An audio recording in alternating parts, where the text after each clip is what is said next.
देश हिंदू और मुसलमान दोनों का है, ये मुल्क हिंदू और मुसलमान दोनों का है, इसको सबने आजाद कराया है। ये मुल्क सिर्फ हिंदुओं से नहीं चल सकता है, ये मुल्क सिर्फ मुसलमानों से नहीं चल सकता है। ये मुल्क तभी चलेगा जब कांटा राम को चुभे और उसका दर्द रहीम के दिल में हो, और जब रहीम की बेटी मरे तो उसका दर्द और उसकी तकलीफ राम को हो। जब तक यह एहसास हमारे अंदर पैदा नहीं होगा, ये मुल्क मेरे भाइयों तरक्की की राह पर गामजन नहीं हो सकता है, तरक्की की राह पर नहीं चल सकता है। जरूरत है उसी राम के दर्द को रहीम समझे और रहीम की तकलीफ को राम समझे। ये जरूरत है, वक्त का तकाजा है, और वक्त की अहमियत को समझने की कोशिश हमें और आपको सबको करने की जरूरत है। इस वक्त इस भान दाढ़ी वाला स्कूटर चलाता था तो उसका दोस्त उसके पीछे शंकर भगवान की मूर्ति लेकर या गणेश की मूर्ति लेकर बैठ जाता था कि मुझे मेरे घर तक छोड़ दो, और वो मुसलमान दाढ़ी वाला स्कूटर चलाते हुए, मोटरसाइकिल चलाते हुए उसको उसके घर तक छोड़ देता था कि चलो, हमें तुम्हारी आस्था से क्या मतलब, शंकर की मूर्ति हो या गणेश की, हम तुम तो भाई भाई हैं, हमारा और आपका खून तो एक ही है, आप भी आदम की औलाद, मैं भी आदम की औलाद। लेकिन मेरे भाइयों, यहाँ तो तसव्वुर ही दूसरा है, यहाँ तो हालात ऐसे हैं कि कम कपड़े पहनोगी, जिस्म से कपड़े जितने तुम्हारे उतरेंगे उतना बड़ा तुम्हें अवार्ड दिया जाएगा, जैसे कंगना रनावत को दिया गया है। ये अफसोस है, ये हमारे इस देश की सबसे बुरी परंपरा है कि जिसके जिस्म पर कपड़े जितने कम हो, जो जितनी ज्यादा नंगी हो, आज उसको पद्मश्री अवार्ड से नवाजा जाता है, और जो बेटी अपने जिस्म पर जितना ज्यादा कपड़ा और हिजाब के साथ जाए, आज उसके जिस्म से हिजाब नोचने की कोशिश की जाती है, उसको नंगा करने की कोशिश की जाती है। जिस मुल्क के अंदर बेटियों के साथ ये सलूक किया जाए, जिस मुल्क के अंदर बच्चियों के साथ ये सलूक किया जाए, उस मुल्क के अंदर भाईचारा कैसे कायम करोगे? उस मुल्क के अंदर हिंदू और मुसलमान दोनों को एक करने की कैसे कोशिश करोगे? जो खाइयां इस सरकार ने और गवर्नमेंट ने पैदा कर दी हैं, मेरे भाइयों, बाद में आने वाली नस्लें भी इसको भर नहीं पाएंगी। जो नफरतें और जो कतूरतें और जो दुश्मनियां मेरे भाइयों इस सरकार ने एक दूसरे के दिलों में भरने की कोशिश की है, दोनों तरफ से ये कतूरतें भरी जा रही हैं, दोनों तरफ से ये अदावत एक दूसरे के खिलाफ भरी जा रही हैं। एक हिंदू हिंदू कर रहा है तो दूसरी तरफ से मुसलमान मुसलमान की सदाएं लगाई जा रही हैं। हदीसें पढ़िए, अल्लाह के नबी तो फरमाते, इरहमू मन फिल अर्ज़ यरहमुकुम मन फिस समा, तुम जमीन वालों पर रहम करो। ये नहीं कहा जा रहा है मुसलमानों पर रहम करो, आए मुसलमानों आपस में एक दूसरे पर रहम करो, ये नहीं कहा जा रहा है। क्या कहा जा रहा है? इरहमू मन फिल अर्ज़, मुसलमानों तुम जमीन वालों पर रहम करो। जमीन में जो भी हो, हिंदू मुसलमान सिख ईसाई जानवर चरिंद परिंद सब, तुम जमीन वालों पर रहम करो। यरहमुकुम मन फिस समा, आसमानों वाला तुम्हारे ऊपर रहम करेगा।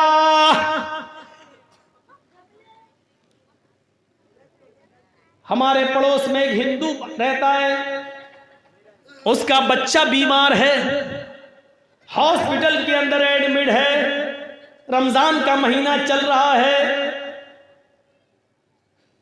डॉक्टर ने कहा इसको 1 बॉटल खून की जरूरत है, ऑपरेशन होगा। बाप का ब्लड मैच नहीं खा रहा है बेटे के ब्लड से। हमारे उस हिंदू पड़ोसी को मालूम है कि मौलाना जर्जीज का ब्लड ग्रुप वही है जो मेरे बच्चे का है। फोन आता है, एक मिसाल दे रहा हूं, वो हिंदू पड़ोसी फोन करता है, जर्जीज साहब आपका ब्लड ग्रुप क्या है? जर्जीज साहब जवाब देते हैं A+। अरे मेरे बेटे को A+ ब्लड की जरूरत है, अगर आधे घंटे में आप हॉस्पिटल नहीं पहुंचे तो मेरा बेटा मर जाएगा। जर्जीज साहब जा रहे हैं, गाड़ी उठाई, बाइक उठाई, 4 व्हीलर पकड़ी, भागे, हॉस्पिटल पहुंचते हैं। डॉक्टर ने ब्लड का नमूना लिया, प्लस पाया गया है, पॉजिटिव पाया जा रहा है। हाँ ठीक है, लेट जाओ। जर्जी साहब लेट गए, लेकिन मसला मालूम है कि रोजे की हालत में एक ब्लड बॉटल ब्लड नहीं दिया जा सकता।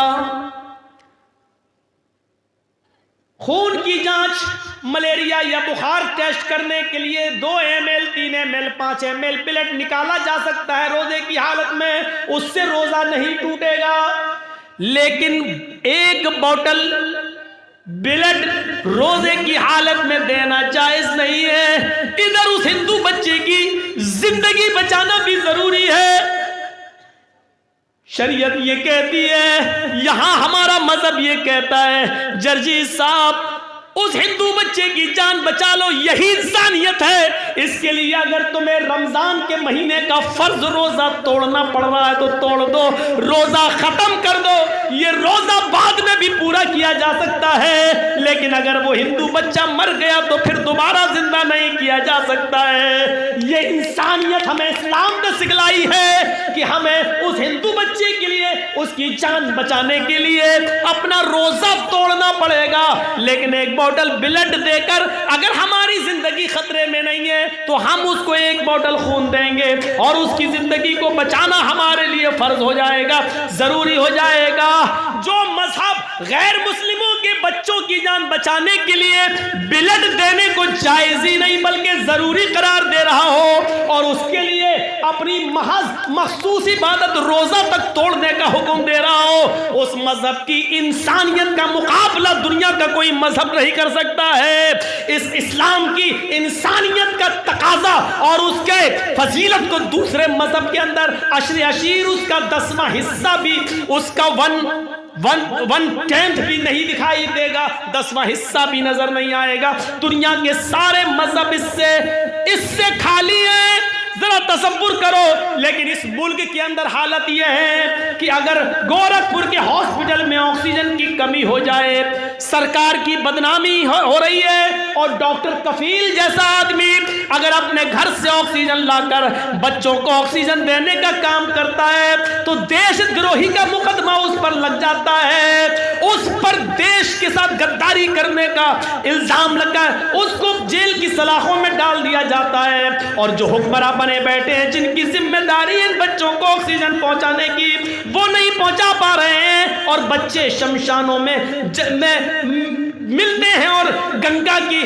में नहाते हुए उनकी लाशें दिखाई देती हैं। मेरे भाइयों, ये देश के फेवर में है और जो अपने घरों से ऑक्सीजन लेकर आए और बच्चों को चढ़ाए, ये देशद्रोही है। जरा तसव्वुर करो, यहाँ इंसानियत मर चुकी है। अब कहाँ इंसानियत को हम तलाश करने के लिए जाएंगे, कहाँ ढूंढेंगे? गौर कीजिए। मैं जानता हूं कि हिंदू धर्म हमें इस चीज की तालीम नहीं देता है। हिंदू धर्म तो हमें इंसानियत का दर्स देता है। रामचंद्र जी ने भी हमें इंसानियत का दर्स दिया है, लक्ष्मण ने भी इंसानियत का पाठ पढ़ाया है। राम के मानने वाले गलत हो सकते हैं, राम ने हमें गलत चीज नहीं बताई है, कृष्ण जी ने हमें गलत नहीं बताया है, कृष्ण जी गलत नहीं है, कृष्ण के मानने वाले गलत हो सकते हैं, वो दुश्मनी का शिकार हो सकते हैं। मोहम्मद रसूलुल्लाह गलत नहीं है, मोहम्मद के मानने वाले दुश्मनी का शिकार हो सकते हैं। मेरे भाइयों, कुरान गलत नहीं है, कुरान के मानने वाले गलती कर सकते हैं, इसमें कुरान का कसूर नहीं है। मेरे भाइयों, इसीलिए तो कहता हूं कि चंद लोगों की वजह से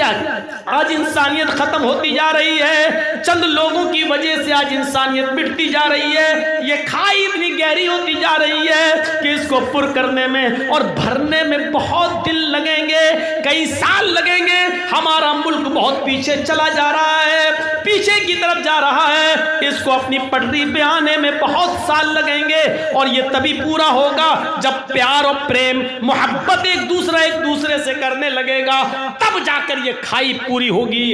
इसको हमें और आपको समझने की जरूरत है, अपना मुहासिबा करने की जरूरत है, अपना हिसाब लेने की जरूरत है। मेरे भाइयों, आइए पहले कुरान की 1-2 आयतें पढ़ते हैं, तर्जमा करते हैं और आपको बताते हैं कि इंसानियत कहाँ है।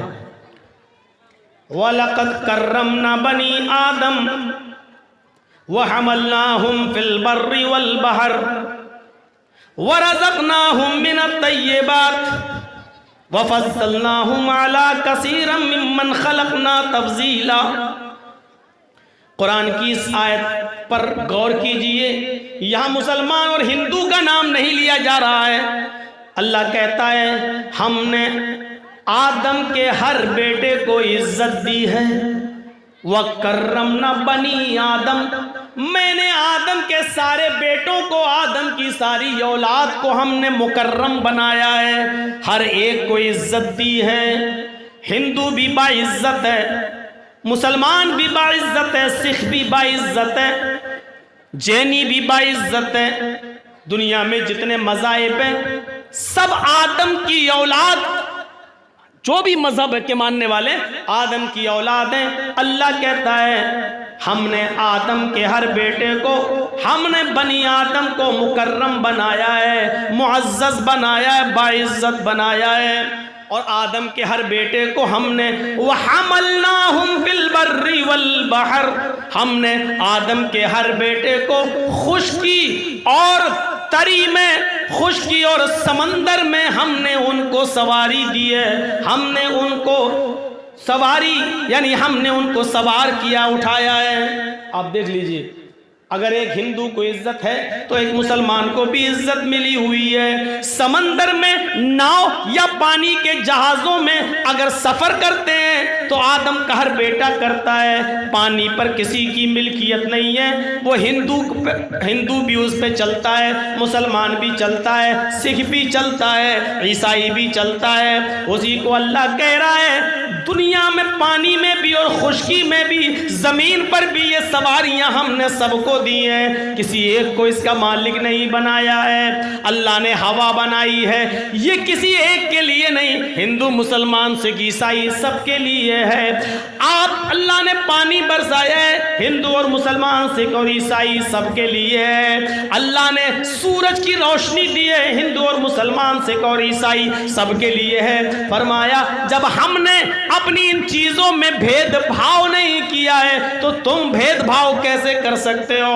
अगर तुम्हारा कोई पड़ोसी गैर मुस्लिम है, अगर तुम्हारा कोई पड़ोसी हिंदू है, या तुम्हारा पड़ोसी ईसाई है, या तुम्हारा पड़ोसी सिख है या जैनी है, और तुम पेट भर के खाना खाकर सो जाते हो और तुम्हें मालूम है कि मेरा पड़ोसी भूखा है, अल्लाह की कसम 5 वक्त की नमाज पढ़ने के बावजूद तुम मोमिन नहीं हो। फरमाया वल्लाही ला युमिन, वल्लाही ला युमिन, वल्लाही ला युमिन, अल्लाह की कसम वो मोमिन नहीं, वो मोमिन नहीं, वो मोमिन नहीं जो खुद पेट भर के खाना खा ले, जो खुद पेट भर के खाना खा ले और उसका पड़ोसी भूखा सो जाए। हिंदू और मुसलमान की कोई कैद नहीं लगाई जा रही है। ये इंसानियत भरा दर्स अगर दुनिया की किसी मजहब के अंदर है तो वो इस्लाम देता है। हर मजहब देता है किसी न किसी शक्ल में। मेरे प्यारे साथियों, हम आज हिंदुओं को मुसलमानों से और मुसलमानों को हिंदुओं से लड़ाने की कोशिश करके हम उस खून की लाशों पर कुर्सियां जमाने की कोशिश करते हैं और कुर्सियों पर बैठने की कोशिश करते हैं। अल्लाह कहता है हमने आदम के हर बेटे को इज्जत दी है, हमने आदम के हर बेटे को खुश्की और तरी में, पानी में और ज़मीन में सवारी दी है।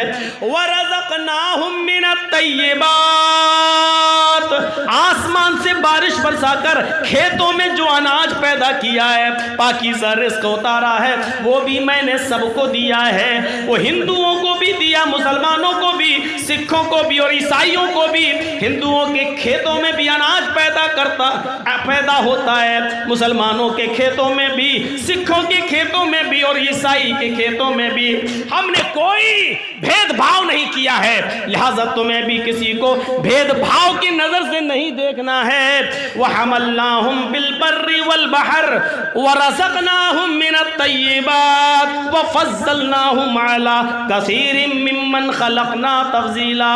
और हमने आदम के हर बेटे को, हमने आदम की औलाद को बहुत सी मखलूक के ऊपर फजीलत दी है। बहुत सी मखलूक को यह मकाम हासिल नहीं है जो हमने इंसान को दिया है, मुसलमान को नहीं, इंसान को दिया है। यानी इंसान में हिंदू और मुसलमान सब शामिल हैं। ये कुरान कह रहा है, कुरान ये हमें बतला रहा है कि हर आदम का बेटा बाइज्जत है, आप किसी को भी जलील करने का हक नहीं रखते हैं।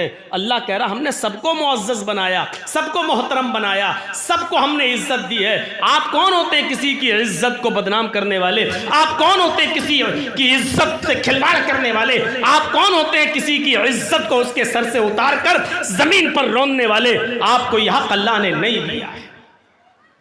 हजरत इब्राहिम जो कभी अकेले खाना नहीं खाते थे अपने दस्तरखान के ऊपर, एक बार बाजार में गए, ढूंढ के लाए, कोई नहीं मिला तो एक फकीर को पकड़ लाए, बाबा खा लो। जैसी उस बुजुर्ग को जमीन पे अपने दस्तरखान पे बिठाया, 90 साल का बूढ़ा, उसने दस्तरखान से रोटी का लुकमा उठाकर मुंह में रखना चाहा। उसने कहा बिस्मिल्लाह, मैं शुरू करता हूं आग के नाम से, क्योंकि वो आग का पुजारी था, वो आतश परस्त था, वो मजूसी था, वो आग की पूजा करता था। उसने अल्लाह का नाम न लिया बल्कि क्या कहा, बिस्मिल्लाह, शुरू करता हूं मैं आग के नाम से, यानी आग ही हमारा रब है, हम शुरू करते हैं आग के नाम से। हजरत इब्राहिम अलैहिस्सलाम ने उसका हाथ पकड़ा, खाने का लुकमा नीचे रख। का क्यों? का ये तेरे खुदा ने नहीं दिया है, आग ने, ये मेरे रब ने दिया है। अगर खाना मेरे दस्तरखान पे खाना है तो बिस्मिल्लाह बोलो, बिस्मिल्लाह। उसने कहा इब्राहिम भूखा मर जाना गवारा है, लेकिन तेरे रब का नाम लेना गवारा नहीं। जब आदमी भूखा होता है तो कुछ भी कहने को तैयार हो जाता है, लेकिन उसने क्या कहा, भूखा मर जाना गवारा, लेकिन तेरे रब का नाम लेना गवारा नहीं। इब्राहिम ने कहा भाग, चल उठ, नहीं खिलाऊंगा। वो चला गया। इधर अल्लाह ने जिब्राईल अलैहिस्सलाम को भेजा और इब्राहिम को हुक्म दिया, इब्राहिम जाओ और उस बूढ़े को दस्तरखान पर बुला कर लाओ और उसको खिलाओ। जिब्राईल अलैहिस्सलाम ने पूरी बात बता दी। इब्राहिम अलैहिस्सलाम गए और बुला के लाए और बूढ़े से कहा लो खाओ बाबा, जिसका भी नाम लेकर खाना हो खाओ। उस बूढ़े ने कहा इब्राहिम अचानक लहजा कैसे चेंज हो गया है, अचानक नरमी कैसे आ गई है, अब तुम आग के नाम लेने पर भी हमको खिलाने के लिए तैयार, ऐसा क्यों? कहा इब्राहिम अलैहिस्सलाम ने, बाबा मेरे रब की रहमत को गवारा नहीं हुआ कि उसके दस्तरखान से कोई भूखा चला जाए। मेरे रब ने मुझसे कहा कि आए इब्राहिम, तुम तो उस बुढ़े को आज अपने दस्तरखान पे लाए हो। उस बुढ़े की उम्र तो 90 साल है, 90 साल। 90 साल की जिंदगी में उस बूढ़े आदमी ने एक भी बार मेरा नाम नहीं लिया। उस बूढ़े ने कभी भूल कर भी, धोखे से भी मेरा नाम नहीं लिया। मेरे रब ने मुझसे कहा इब्राहिम, जब वो 90 साल से मेरा नाम नहीं लेता है, फिर भी हम उसको खिला रहे हैं, हम उसको पिला रहे हैं, हम उसको सुला रहे हैं, हम उसको हवा दे रहे हैं, ऑक्सीजन हम उसको पहुंचा रहे हैं, बीमार होता है हम उसको शिफा दे रहे हैं। जब हमने भेदभाव नहीं किया अपनी हवा में, पानी में, ग़िज़ा में, खाने में, तो तुम कौन होते हो अपने दस्तरखान से भगाने वाले? आए इब्राहिम, 90 साल से उस बूढ़े ने मेरा नाम नहीं लिया है, 90 साल से फिर भी हमने उसको खिलाया है, हमने उसको पिलाया है। तुम कौन होते हो उसको अपने दस्तरखान से भगाने वाले? खिलाओ, ये रिस्क हमने दिया है, तुमने नहीं। जब बूढ़े के सामने ये बात आई तो बूढ़ा कहने लगा इब्राहिम, तुम्हारे रब की रहमत को देखकर, तुम्हारे रब की रहमत को सुनकर आज मुझे यकीन आ गया कि वही रब्बुल आलमीन है, वही सारी कायनात का पालने वाला है। इब्राहिम, अब खाना मैं उस वक्त खाऊंगा जब आप मुझे उसी रब से मेरा रिश्ता जोड़ देंगे, उसी रब से मुझे जोड़ देंगे और मुझे भी उस रब का मानने वाला बना देंगे। मेरे प्यारे साथियों, इस वाक़े ने क्लियर कर दिया है, इस वाक़े ने बिल्कुल साफ कर दिया है कि अल्लाह का नाम जो नहीं ले रहा है, अल्लाह उसको भी खिला रहा है, पिला रहा है। हम अपने बेटे की शादी में उसको बुलाते हैं जिसने हमें बुलाया हो, या जो हमारे हमदर्द हम उनको दावत देते हैं। अगर हमारा थोड़ा सा भी झगड़ा किसी से है तो हम लिस्ट से, फहरिस्त से उसका नाम का काट देते हैं, हमारे बेटे की शादी में ये नहीं आएगा, वो नहीं आएगा, ये नहीं आएगा। लोगों, हम अपने घर के खाने के दस्तरखान पर अपने दोस्तों को बुलाते हैं, दुश्मन को नहीं। लेकिन अल्लाह रब्बुल आलमीन मोमिनों को भी खिलाता है, काफिरों को भी खिलाता है। अल्लाह वो है जो कभी ये नहीं देखता कि इस बंदे ने कलमा पढ़ा है, ये मेरी इबादत करता है, हम इसको खिलाएं। और ये मंदिर का पुजारी है, देवी देवताओं में आस्था रखता, हम इसको ना खिलाएं। मेरे भाइयों, अल्लाह रब्बुल आलमीन की शान करीमी और शान रुबूबियत ये है कि आज तक उसने भेदभाव नहीं किया है, आज तक उसने किसी के दरमियान तफरीक नहीं की है।